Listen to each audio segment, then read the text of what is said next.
방금 봉독한 말씀을 중심으로 하나님의 전투 작전에 순종하라는 제목으로 함께 은혜를 나누고자 합니다. 오늘 본문에서는 하나님의 백성들이 하나님의 명령에 순종함으로 여리고성을 함락시키는 장면을 기록하고 있습니다. 즉 이스라엘 백성들은 하루에 한 번씩 엿새 동안 성주위를 돌고 제7일에는 성주위를 7바퀴 돈 후에 제사장들이 부는 나팔 소리에 따라서 함성을 지르라는 하나님의 명령에 순종함으로써 결국 그 난공불락의 여리고성을 무너뜨리고 그 성 안에 있었던 모든 사람들과 가축들을 남김없이 진멸했던 것입니다. 이와 같은 본문은 오늘 우리에게 하나님의 말씀에 대한 온전한 순종이 얼마나 큰 역사를 일으킬 수 있는지를 다시 한번 깨닫게 해주시는 말씀입니다. 그럼 지금부터 본문이 주는 구체적인 교훈을 자세히 살펴보도록 하겠습니다. 첫째로 악의 세력을 물리칠 수 있는 길은 오직 하나님의 말씀뿐입니다. 이스라엘 백성들이 여호수아를 통해서 전달된 하나님의 말씀에 따라 하루에 한 번씩 엿새 동안 성주위를 돌고 제7일째 되는 날에는 성주위를 7번 돈 후에 제사장들이 부는 나팔 소리를 듣고 크게 고함을 지르자 성이 무너졌으며 그들은 그 무너진 성 곧 안으로 진격하여 성을 완전히 함락시킬 수 있었던 것입니다. 즉 이스라엘 백성들이 철저하게 하나님 말씀대로 행함으로써 난공불락의 여리고성을 함락시킬 수 있는 놀라운 기적의 역사를 체험할 수 있었던 것입니다. 난공불락인 여리고성을 함락하라는 하나님의 명령은 무기를 제대로 갖추지 못했을 뿐만 아니라 군사적인 훈련도 받지 못한 당시 이스라엘 백성들에게는 도저히 납득하기 어려운 명령이었을 것입니다. 왜냐하면 철저하게 임전태세를 갖추고 있는 여리고성 거민들 앞에서 그냥 성 주위만을 본다는 것 자체가 무척 위험한 일일 뿐만 아니라 또 그런 위험을 무릅쓰고 그 명령대로 행한다 해도 단순히 성 주위를 맴돌고 끝날에 한 번 고함을 치는 것만으로 이 든든한 성이 무너져 내린다는 것은 도저히 일어날 수 없는 일이기 때문인 것입니다. 하지만은 그럼에도 불구하고 이스라엘 백성들이 그들의 이성적인 판단을 내려놓고 철저하게 그 말씀에 하나님 말씀대로 순종하여 행했을 때 여리고성은 무너지고 말았던 것입니다. 하나님의 말씀의 능력이 나타났던 것입니다. 할렐루야. 만약 이스라엘 백성들이 하나님의 명령이 이성적으로 납득할 수 없는 말씀이라고 생각해서 그 말씀에 순종하지 아니했더라면은 혹은 그 명령에 순종하지 않고 그들의 이성적인 방법대로 싸웠다면은 그들은 아마도 여리고성을 함락시키는커녕 참패를 면치 못했을 것입니다. 그렇습니다. 하나님의 백성은 오직 하나님의 말씀대로 살아 거짓된 자아를 이길 뿐 아니라 이 공중군세 잡은 악한 세상의 주인인 마귀를 이길 수 있는 것입니다. 그것은 바로 오늘 주신 말씀대로 그대로 순종했을 때 함락되는 이 기적적인 사건을 통해서 살아있는 교육을 우리에게 주시는 것입니다. 하나님 말씀이 비록 이성적으로 납득이 할 수 없고 또 행하기가 어려운 말씀이라 할지라도 그대로 순종하기만 하면은 승리할 수 있다는 것을 우리에게 보여주는 것입니다. 단 300명의 병사만으로 그 수가 미뚜기의 중담 같았던 미디안과 아멜렉 연합군을 물리쳤던 사세기에 나오는 사사 기드온을 통해서도 우리가 이 사실을 볼 수 있어요. 사사 기드온은 단 300명의 병사만을 거느리고 하나님이 명하신 방법대로 싸움으로써 13만 5천 명이라고 하는 무수한 많은 미디안과 아멜렉 연합군을 완전히 섬멸하는 대승을 거둘 수 있었던 것입니다. 이때에 하나님이 주신 작전, 즉 하나님의 명령이 무엇인지 아십니까? 선발된 이 300명을 세 대로 나누어 가지고 각 손에 나팔과 빈 항아리를 들이고 그 안에는 횃불을 감추게 했다가 적군의 진영 근처에서 그들이 불침번으로 교대할 때에 300명 용사들은 나팔을 불며 항아리를 깨고 횃불을 비추면서 일제히 여호와를 위하여 기드온을 위하여 외치라는 이런 것이었습니다. 이게 바로 하나님의 작전이죠. 이렇게 하나님께서 주신 작전대로 하자 적들은 어떻게 됐어요? 혼비백산이 되어가지고 자기네들끼리 서로 칼로 치면서 도망가기 시작한 거예요. 그래서 이스라엘 백성들은 그 패전병들을 추적해가지고 결국은 이들을 그 갈골이라고 하는 곳에서 최종적으로 다 괴멸시켜 버렸습니다. 자, 이 전투에서 만약에 사사 기드온이 하나님께서 명령하신 방법이 비합리적이라고 생각해서 그 지시대로 따르지 않고 많은 병사들을 동원해서 자신의 전략과 전술로 싸웠다라면 과연 어떻게 되었을까요? 결코 그런 대승을 거둘 수 없었을 것입니다. 이것은 오늘날 우리들이 대적하는 악의 세력을 대항하여 싸우는 데 있어서 어떻게 싸워야 승리할 수 있는 것을 우리에게 가르쳐주는 교훈인 것입니다. 즉 우리 역시 우리의 지혜와 능력으로 싸워서는 결코 이 악의 세력을 물리칠 수 없으며 오직 하나님께서 말씀하시는 말씀대로 순종해야만 그 악의 세력을 물리치고 승리할 수 있다는 것을 우리에게 가르쳐 주시는 것입니다. 그러므로 사랑하는 성도 여러분, 여러분은 오직 하나님의 말씀에 순종함으로 여러분을 대적하는 우리 안에 있는 죄와 우리 밖에 있는 악의 세력과 싸우시길 바랍니다. 주님의 십자가로 승리하시길 바랍니다. 우리가 하나님의 말씀에 순종하여 그 말씀대로 살아갈 때에 악의 세력이 결코 우리를 대적하여 이기지 못할 것이며 또한 우리의 모든 삶의 영역에서 악한 세력은 다 떠나가리라 믿습니다. 바로 이것이 예수 그리스도께서 우리에게 가르쳐 주신 참된 승리의 길을 승리의 삶을 살아갈 수 있는 바로 비결을 우리에게 가르쳐 주신 거예요. 에베소 6장 12절로 13절을 보시겠습니다. 에베소 6장 12절로 13절 시작. 우리의 씨름은 혈과 육을 상대하는 것이 아니요 통치자들과 권세들과 이 어둠의 세상 주관자들과 하늘에 있는 악의 영들을 상대하느니라. 우리의 싸움은 혈과 육이 아니라고 했어요. 그러면 우리의 싸움은 뭐예요? 우리의 싸움의 상대는 누구예요? 악한 세력들과 어둠의 세력들과 싸우는 거예요. 이것이 우리의 힘으로 우리의 씨름으로 혈로 육으로 싸울 수 있겠어요? 싸워서 이길 수 있겠어요? 아니에요. 그래서 13절에 바로 이 말씀 13절 그러므로 하나님의 전신갑주를 취하라. 이는 악한 날에 너희가 능히 대적하고 모든 일을 행한 후에 서기 위함이라. 아멘. 무엇을 취하라는 얘기예요? 하나님의 전신갑주가 뭐예요? 하나님의 살아계신 말씀을 여러분들이 무기로 삼으라는 얘기예요. 할렐루야. 그럴 때 이 악한 세력들을 능히 이기리라 믿습니다. 그러니까 하나님의 사랑하는 자녀들은 하나님의 살아계신 생명의 말씀을 무기로 삼아 이 악한 대적들과 말씀으로 싸워야 되는 거예요. 할렐루야. 능히 승리하리라 믿습니다. 두 번째는 예수 그리스도의 군사는 우리를 언제나 우리의 대장 되신 예수 그리스도를 앞세워야 승리할 수 있다는 거예요. 우리가 바로 예수 그리스도의 군사된 자들이에요. 네, 우리 군사된 우리들은 우리 힘으로 이 악한 세력을 싸울 수 없어요. 바로 우리의 대장 되신 예수 그리스도를 앞세워야 승리할 수 있다는 것을 본문에서 말씀하는 거예요.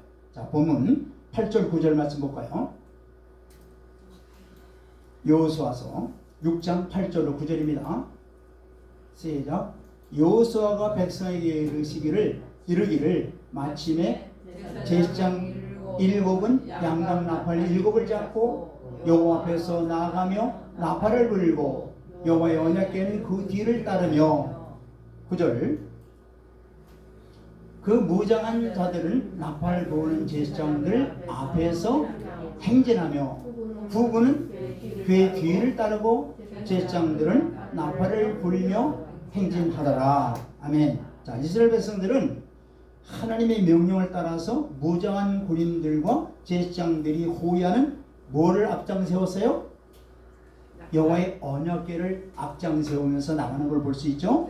예, 즉 하나님께서 이스라엘 군대로 하여금 이처럼 하나님의 임재를 상징하는 여호와의 언약궤를 앞세우고 행진하도록 명하신 이유는 바로 여리고성 전투의 진두지휘자와 또 그 전투의 선봉에 서서 싸우시는 분은 바로 누구라는 얘기예요? 여호와 하나님이라는 것을 분명하게 나타내기 위해서 바로 언약궤를 앞장 세우고 지금 행진하고 있는 거예요. 그렇습니다.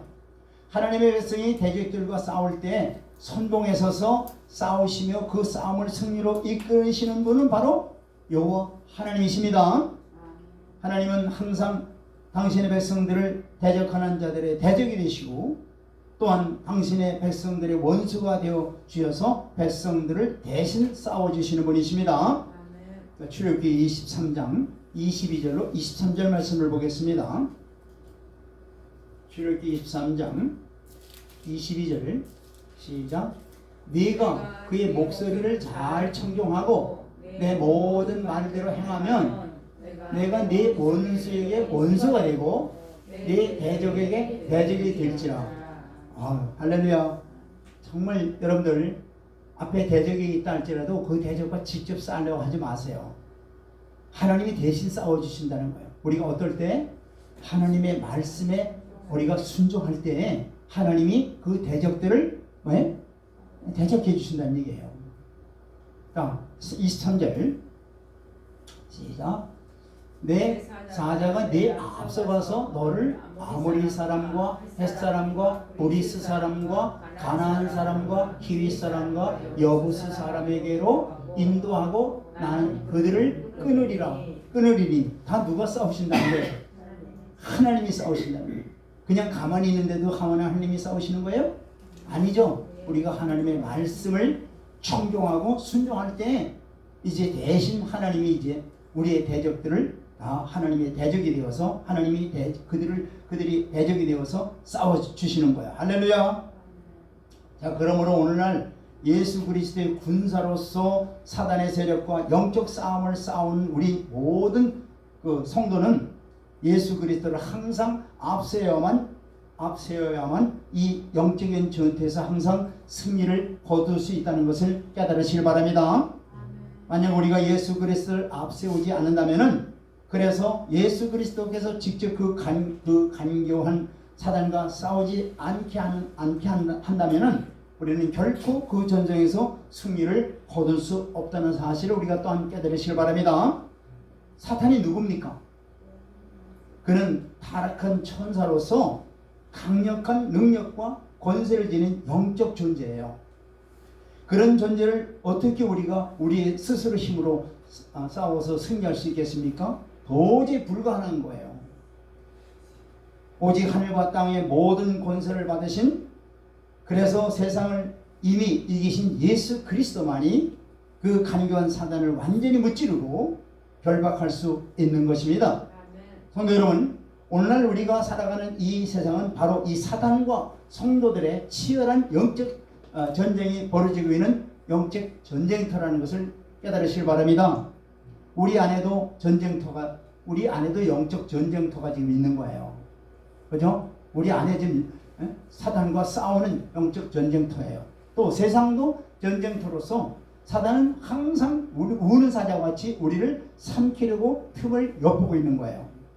따라서 우리는 우리의 모든 삶의 전 영역에서 언제나 예수 그리스도를 앞세우고 예수 그리스도가 우리 진정한 주인으로 살아가길 주의 이름으로 축원드립니다.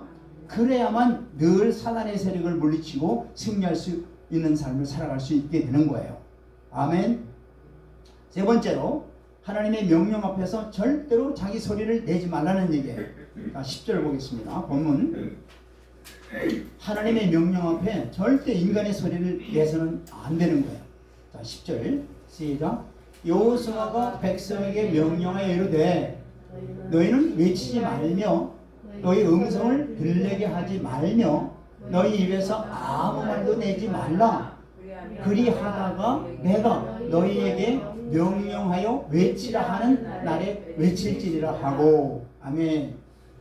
자, 여호수아가 이처럼 이스라엘 백성들에게 침묵을 명한 이유는 물론 하나님의 음성으로 간주되는 나팔 소리를 백성들이 주의 깊게 듣고 한치 오차도 없이 따르게 하기 위한 것도 있어요. 그러나 또 한편으로는 어찌 보면 우스꽝스럽게 여길 수도 있는 하나님의 명령을 행함에 있어서 이스라엘 백성들이 속으로 또는 자그마한 소리로 불평할 수 있겠죠. 또 코웃음 칠 수 있겠죠. 뭐 이게 무슨 이렇게 한다고 이길 수 있나? 그럴 수가 있겠잖아요. 그죠? 그들 속에 즉 하나님의 위험하시고 절대적인 명령 앞에서 인간의 의견이나 생각을 감히하지 말라는 말씀이에요. 오직 절대적인 순종만이 필요하다는 것을 알게 하기 위한 겁니다. 자, 시편 19편 7절 보세요. 하나님의 말씀은 완전해요. 완전하신 분으로부터 나온 말씀이 완전할 수밖에 없죠. 자, 시작. 여호와의 율법은 완전하여 영혼을 소송시키며 여호와의 증거는 확실하여 우둔한 자를 지혜롭게 하며. 아멘. 하나님의 말씀은 완전한 거예요. 그래서 완전한 자로부터 나오는 말씀도 완전한 겁니다. 그렇습니다. 이런 하나님의 지엄하신 말씀 앞에서 하나님의 백성은 결코 자기 소리를 내서는 안 된다는 얘기예요. 절대 이게 하나님 말씀 앞에 인간이 토를 달거나 또 이의를 제기한다는 것은 하나님의 전지전능하심과 또 전능하심을 신뢰하지 못하는 뭐예요? 명백한 불순종이요 불신앙이에요. 생각해 보세요. 어찌 종이 주인의 명령에 판단하며 평가할 수 있겠어요? 또 미련하고 무지한 자가 어찌 명철하고 지혜로운 자의 행위를 판단할 수 있겠습니까? 결코 판단할 수 없어요. 그러니까 만물의 아주 작은 이치조차도 온전히 우리가 깨닫지 못하는 우리가 어떻게 천지 만물을 창조하신 창조주요 또한 주관자이신 전지전능하신 하나님의 명령에 판단하며 평가할 수 있겠느냐는 얘기예요. 우리 이 세상의 조그마한 그 사물의 이치까지도 깨닫지 못하는 우리 피조물에 불과한 우리가 창조주 전능하신 하나님의 그 말씀을 우리가 어떻게 평가할 수 있겠느냐는 얘기예요. 도저히 있을 수도 없고 있어서는 안 되는 것이죠. 그러므로 시편 기자는 우리들을 향해서 이렇게 증거합니다. 너희는 떨며 범죄치 말지어다. 자리에 누워 중심에 말하기를 잠잠할지어다. 아멘. 하나님 앞에는 오직 잠잠한 것밖에 없는 거예요. 그런데 오늘날 교회는 어떻습니까? 주님의 교회를 향하여 신앙생활의 첫 단추라고 할 수 있는 다음에 두 가지 명령을 주셨어요. 그 첫째는 너희가 나를 따라오려거든 자기를 부인하고 주신 십자가를 지고 나를 따를지니라 는 명령의 말씀과 또 하나는 좁은 문으로 돌아가라. 멸망으로 인도하는 문이 크고 그 길은 넓어 거리로 돌아가는 자가 많다고 말씀하셔요. 자, 주님의 준엄한 이 명령의 말씀에 순종할 때에 그 나머지 신앙생활은 주님이 말씀하시는 대로 그냥 따라하기만 하면 되는 거예요. 그런데 우리가 다시 한번 생각해 보세요. 주님의 이 준엄한 명령의 말씀 앞에 자기 자신을 내려놓고 이 명령 말씀에 얼마나 순복하고 있는지 우리가 스스로가 한번 돌이켜 봐야 돼요. 아멘. 신앙생활의 첫 내디딤에 있어서 어떻게 하여 이 영적 전쟁에서 승리할 수 있는가를 아시는 주님께서 주시는 이 명령 말씀 앞에 과연 우리는 어떻게 반응하고 있는가 깊이 한번 묵상하면서 우리가 내가 불순종하고 있는지 순종하고 있는지 한번 돌이켜 봐야 될 줄 믿습니다. 아멘. 여리고성을 무너뜨리기 위해서는 어떻게 해야 된다는 것을 하나님이 알고 계실까요? 모르고 계실까요? 알고 계시기 때문에 여리고 작전을 하나님께서 이렇게 하신 거예요. 이와 마찬가지로 우리 신앙생활에 있어서 우리가 승리하려면 어떻게 해야 된다는 것을 우리를 창조하신 주님이, 우리를 구원하신 주님이 알고 계실까요? 모르고 계실까요? 알고 계신 거예요. 그것이 뭐냐면은 가장 첫째 하나가 뭐예요? 자기를 부인하라는 거예요. 두 번째는 뭐예요? 좁은 길로 걸어가라는 거예요. 이건 선택이 아니에요. 이건 하나님께서 이미 다 아시고 우리가 영적 전쟁에서 승리하려면 반드시 이 길을 가야 된다는 거예요. 아멘. 우리가 결정을 내려는 거예요, 바로. 아멘. 자, 우리가 얼마나 내 생각, 내 방법대로 신앙생활하고 있는지 주님은 나의 유익을 위해서 하나의 신분으로 대하고 있는지 깊이 생각하면서, 그렇다면 이를 철저히 통해 작업해야 돼요. 이 두 명령은 명령받은 시각부터 즉각적으로 하라고 하는 것이 이 지금 헬라의 동사의 명령이 즉각적으로 하라는 얘기예요. 시간이 지나가면서 뭐 성화된다는 그런 뜻도 아니에요. 즉각적으로 결정을 내라는 거예요. 좁은 문으로 돌아가라. 즉각적으로 하라는 거예요. 자기를 부인하라. 다음에 하겠다. 이게 아니고 즉각적으로 하라는 얘기예요. 이게 명령의 말씀이에요. 할렐루야. 이 명령의 말씀에 우리가 그대로 순종하고 있는지. 지금 이스라엘 백성들은 뭐예요? 네? 여리고성을 무너뜨리기 위해서는 하루에 한 바퀴 돌고 그 다음날 한 바퀴 돌고 그대로 따라 했죠. 그래야 승리한다고 분명히 말씀하고 있잖아요. 그래서 따라 순종했잖아요. 그래서 순종한 결과 여리고성이 다 무너지잖아요. 마찬가지로 우리 신앙생활에 있어서 정말 너희들이 신앙생활에 승리하려면은 뭐 하라고요? 자기를 부인하라는 거예요. 두 번째는 뭐예요? 좁은 길로 걸어가라 명령하시는 거예요. 아멘. 예. 자, 신앙생활의 주체가 주님이 아니라 저와 여러분이 되어왔다는 것이 얼마나 하나님 앞에 우리가 모든 생활이 대적하고 있는 것을 깊이 우리 생각해 봐야 돼요. 신앙생활의 주체가 누구예요? 주님이세요. 근데 얼마나 우리 신앙생활에서 주체가 내가 되어가지고 주님은 마치 머슴처럼 우리가 그냥 부리는 머슴처럼 우리가 신앙생활을 했는지, 이게 얼마나 큰 하나님 앞에 대적하고 있는지를 우리 자신 스스로가 한번 역시 우리가 우리 스스로를 바라보면서 통해 작업해야 될 것입니다. 그러므로 성도 여러분, 우리는 하나님의 명령 앞에 자기의 생각, 자기의 경험, 자기의 소리를 절대로 내지 말아야 돼요. 비록 자신의 생각과 또 자기 마음에 들지 않는다 할지라도 그 말씀이 명백히 하나님의 명령하신 명령의 말씀이라면 묵묵히 그 명령을 따르기에 온 힘과 정성을 다 기울여야 될 줄 믿습니다. 우리가 하나님의 명령 앞에 불필요한 말을 내는 것은 하나님의 일을 방해하고 하나님 나라를 세워가는데 하나님 나라를 세워가는 거룩한 공동체를 세워가는데 분열되는 것밖에 안 되는 거예요. 악행밖에 안 되는 거예요.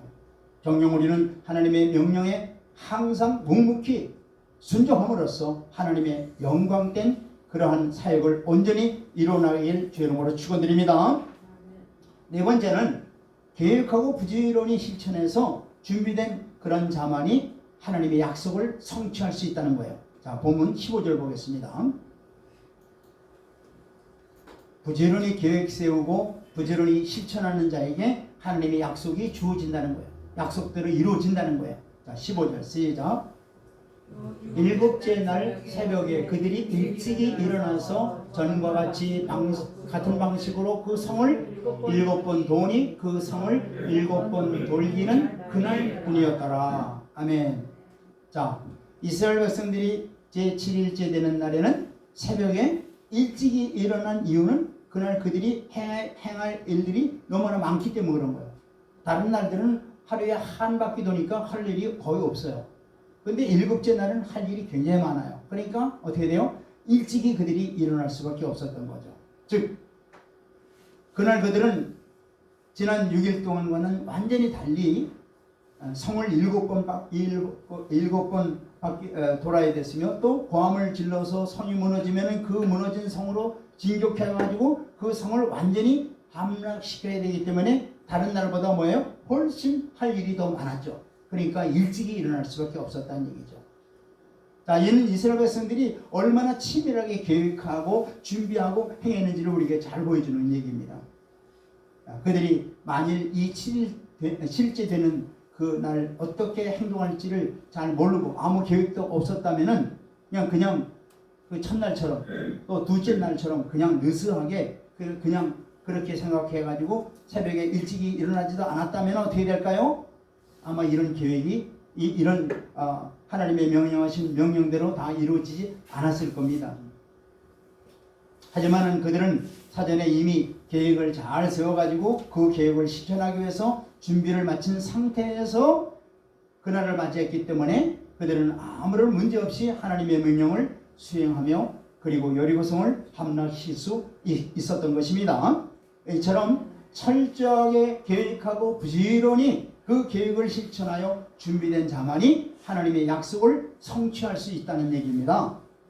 예수 그리스도의 열처녀 비유를 한번 보세요.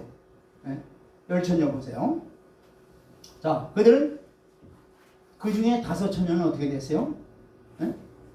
준비를 잘했고 5처녀는 준비를 하지 못했죠. 네.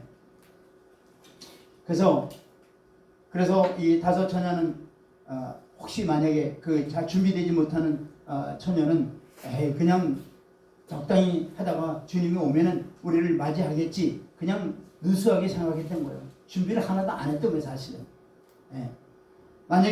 만약 사태를 대비해서 계획을 세우고 그 계획대로 기름을 잘 평소에 준비했다면 어떻게 돼요? 나머지 5처녀와 같이 함께 주님의 혼인잔치에 들어갔을 겁니다.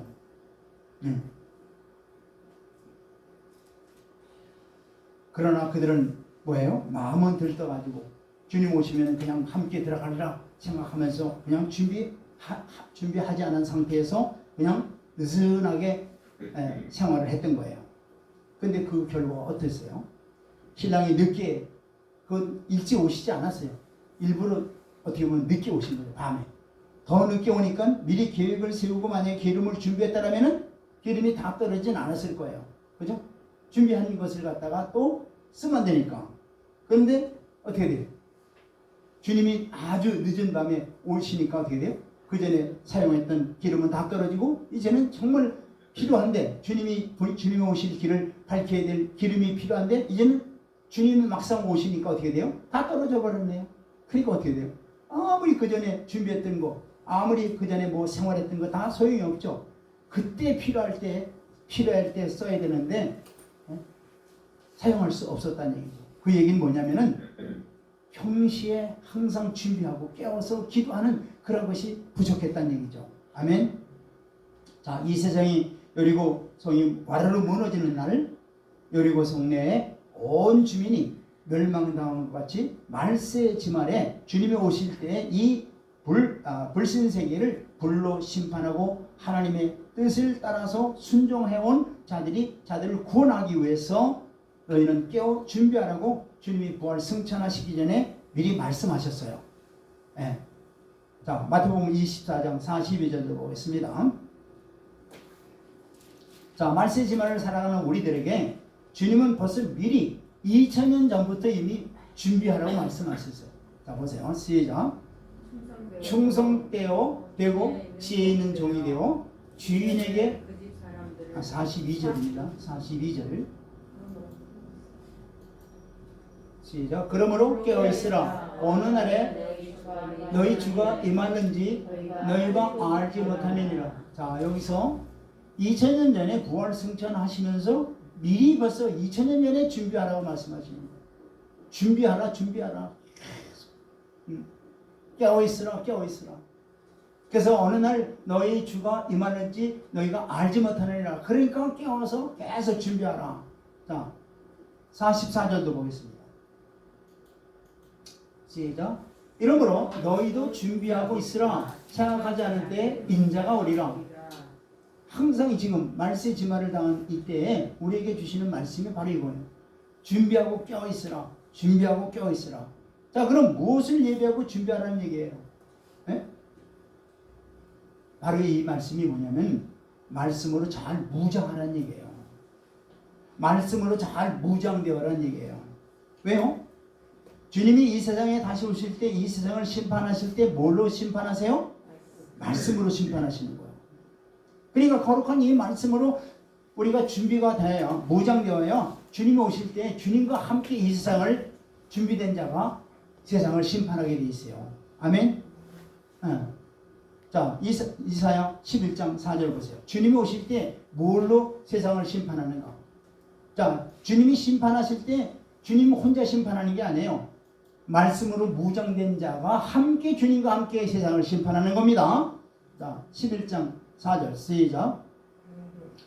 공의로 가난한 자를 심판하며 정직으로 세상에 겸손한 자를 판단할 것이며 그의 입에 막대기로 세상을 치며 그의 입술의 기운으로 악인을 죽일 것이며. 자, 이거 그의 입에 막대기, 그거 뭐예요? 말씀이죠. 또 세상을 바로 말씀으로 친단 말이에요. 심판한단 말이에요. 그의 입술의 기운으로 악인을 죽일 것이며. 아멘. 그래서 계시록 19장에 그 18절에 보면은요, 이 주님이 오실 때 뒤에 따르는 흰무리가 바로 뭐냐면 이 말씀으로 무장된다더래요.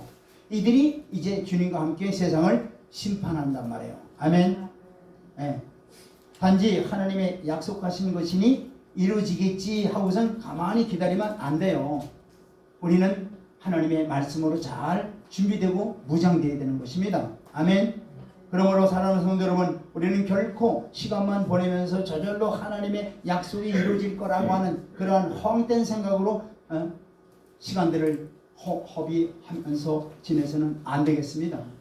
만약 우리가 이런 생각을 가지고 무계획적이고 게으른 삶을 살아간다면 우리는 절대로 하나님의 약속의 성취를 보지 못할 것입니다. 우리는 오직 하나님께서 우리에게 약속하신 것을 이루기 위해서 철저하게 계획을 세우고 부지런히 그 계획을 이루어가는 준비된 삶을 살아가야 될 줄 믿습니다. 그럴 때 비로소 하나님의 약속은 우리에게 이루어질 것이며 우리는 항상 성취하는 삶을 살아가야 될 줄 믿습니다. 다섯 번째는 하나님께 바쳐진 물건을 절대 탐해서는 안 된다는 거예요. 본문 17절 18절 말씀 보겠습니다. 하나님께 바쳐진 것은 절대 탐해서는 안 돼요. 자, 그럼 뭐가 하나님께 바쳐진 거냐? 우리 삶 속에 뭐가 하나님께 바쳐진가를 잘 우리가 깨달아야 돼요. 자, 시작. 이 성과 그 가운데 있는 모든 것은 여호와께 온전히 바치되 기생 라합과 그 집에 동거하는 자는 모두 살려주라. 이는 우리가 보낸 사자들을 그가 숨겨 주었습니다. 18절 시작. 너희는 온전히 바치고 그 바친 것 중에서 어떤 것이든지 취하여 너희가 이스라엘 진영으로 바치는 것이 되게 하여 고통을 당하게 되지 아니하도록 오직 너희는 그 바친 물건에 손대지 말라. 아멘. 여기 바쳤다고 하는 건요, 두 가지 의미가 있어요. 하나는 하나님을 섬기기 위해서 온전히 바치는 것, 이것도 바친다는 뜻이에요. 그러니까 이 바친 거는 다시 되돌려 받거나 또는 팔 수가 없게 돼 있어요. 하나님께 이미 바친 것은. 두 번째 바친 거는, 바친다는 뜻의 의미는 뭐냐면 철저하게 파멸시키고 저주한다는 뜻이에요.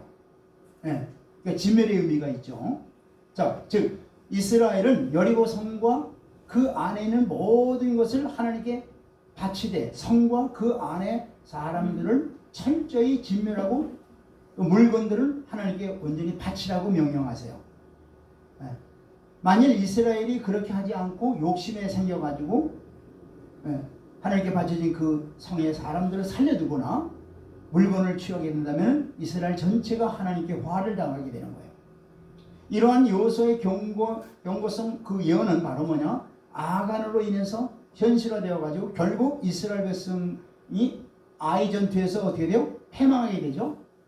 그죠? 여리고성 내에 있는 그 신할산 외투라든가 금 이런 것들을 탐해나 가지고 아간이 자기 훔쳐가지고 자기 그 처소에다가 숨겼잖아요. 그래서 그것이 발각돼 가지고 결국은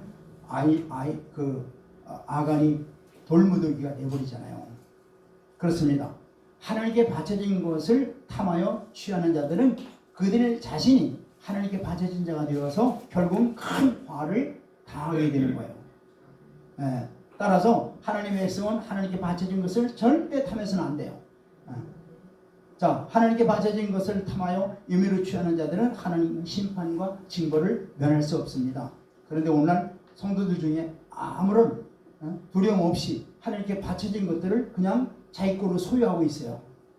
곧 우리의 소득 중에서 이미 하나님께 바쳐진 부분은 11조와 작정된 헌물들을 하나님께 완전히 드린 거예요. 근데 그것을 자기 거 인양하고선 소위 띄어먹고 이거는 큰일 나는 거예요. 이거 아셔야 돼요. 또 시간도 마찬가지고, 시간도 하나님께 바쳐진 시간이 바로 주일이 하나님께 바쳐진 시간이에요. 이 주일이 아침부터 저녁 때까지가 이 주일이 하나님께 바쳐진 시간이에요. 근데 이 주일을 자기의 육적인 쾌락을 위해서, 안위를 위해서 자기 멋대로 잘라먹는 거예요. 이거는 절대 이건 하나님 걸 훔치는 거예요. 똑같은 거예요.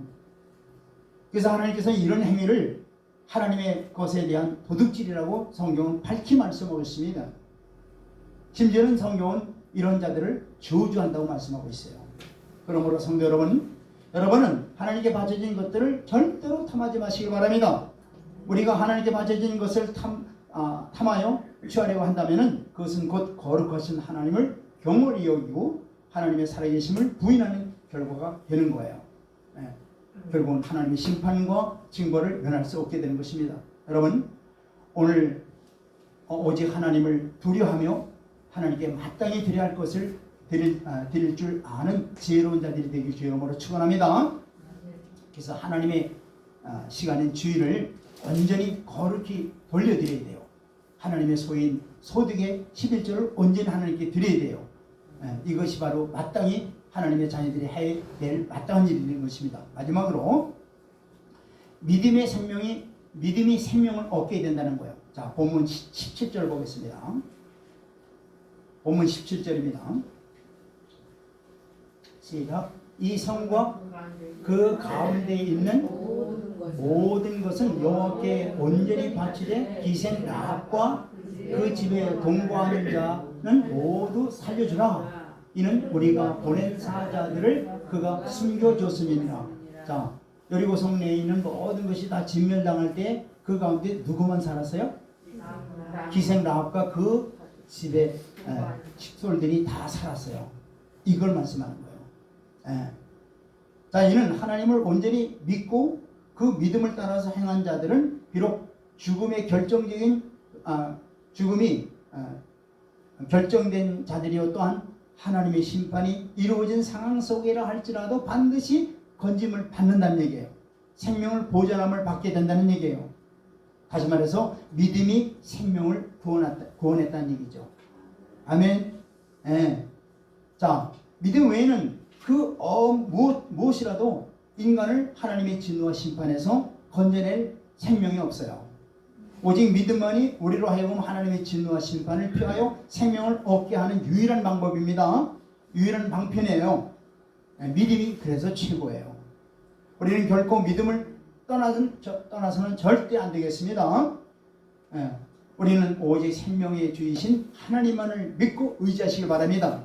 아무리 많은 유혹과 핍박이 우리를 흔들어도 심지어 그 믿음으로 인하여 우리의 모든 것을 잃게 된다 할지라도 결코 믿음을 포기하지 마시길 바랍니다. 끝까지 믿음을 지키시길 바랍니다. 그럴 때 우리는 반드시 영원한 생명이 주어지는 거예요. 아멘.